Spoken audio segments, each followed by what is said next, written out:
Bonjour les amis, quel est le conseil de la médecine chinoise pour cette saison? Commençons par le début de l'hiver, l'intersaison. Chaque saison possède donc son propre élément de contrôle. L'intersaison entre l'automne et l'hiver est régie par l'élément terre. Et donc le mode de vie, le comportement et la nutrition sont associés aux organes, donc l'élément terre est les responsables. Il s'agit du système des organes de l'estomac et de rate, ou en d'autres termes, le système des méridiens de l'estomac et de la rate. L'estomac et les poumons sont responsables de la reconstitution de qui? L'énergie vitale dans le corps humain. Et la rate elle est responsable de notre immunité. Si la rate ou les poumons ou l'estomac ne fonctionnent pas très bien, nous ne pouvons pas reconstituer suffisamment d'énergie dépensée et tôt ou tard, notre corps peut tomber malade. C'est pourquoi la médecine chinoise accorde une telle importance au renforcement de la rate et d'estomac, surtout à cette saison de début d'hiver. Voici quelques caractéristiques de la nutrition pour le début d'hiver. Il faut manger moins. Ne pas manger trop tard le soir. Manger plus de céréales et les légumes racines avec le goût un peu sucré, parce que la rate aime le goût sucré. Les principales céréales de la rate sont le mie, le sarrasin et l'orge perlée. Légumes racines sucrées sont les pommes de terre, patates douces, carottes, oignons, aussi la citrouille. On peut aussi manger la viande rouge et des produits bovins, et les bouillons à la base de bœuf. Ensuite, ne pas manger d'éléments crus, secs et acides. Tous les éléments doivent être traités thermiquement, doivent être préparés. On peut manger un peu de citron, parce que le citron, il renforce l'estomac. Il faut boire moins de liquide, surtout les boissons froides, très froides. Et ne pas manger la nourriture froide. La nourriture doit être chaude ou tiède. Réduire la consommation des produits laitiers. Ce qu'on peut garder, c'est les yaourts, le kéfir. On peut préparer une boisson de dattes ou de poire chaud et boire pour renforcer notre immunité. On peut laisser cuire les poires ou quelques dattes dans l'eau pendant 15-20 minutes et après on peut boire cette eau et manger les fruits cuits.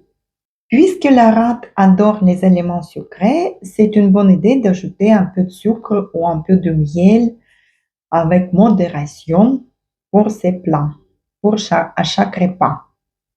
Parmi les fruits les plus appropriés à la saison, ce sont les pommes. On peut manger même les pommes crues, par exemple une pomme par jour. Il faut beaucoup marcher. Il est conseillé en médecine chinoise de marcher au moins 7 km par jour. Le fait est que le système de la rate est renforcé par renforcement des jambes.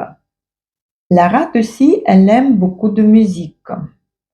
Peut écouter, c'est la bonne musique dans cette saison.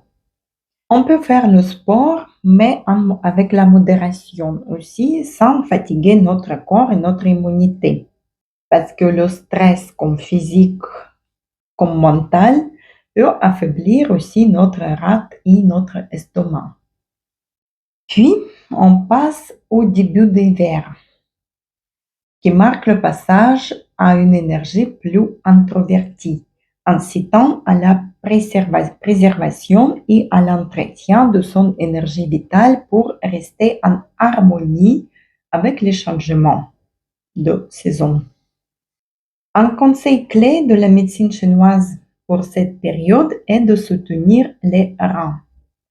car ils sont le centre d'énergie vitale qui, de notre corps. Ils sont associés à l'élément E, lié à l'hiver. Puis, conseil pour l'hiver, c'est renforcer et préserver l'énergie des reins et des articulations. Premièrement aussi, on adapte son alimentation. On privilégie, pareil, comme au début d'hiver, des éléments nourrissants, chauds et de saveur plutôt salée et douce, qui renforcent les reins. Par exemple, on intègre toujours les légumes racines, comme le navet, carottes, les légumineuses, des noix, du sésame noir, des champignons.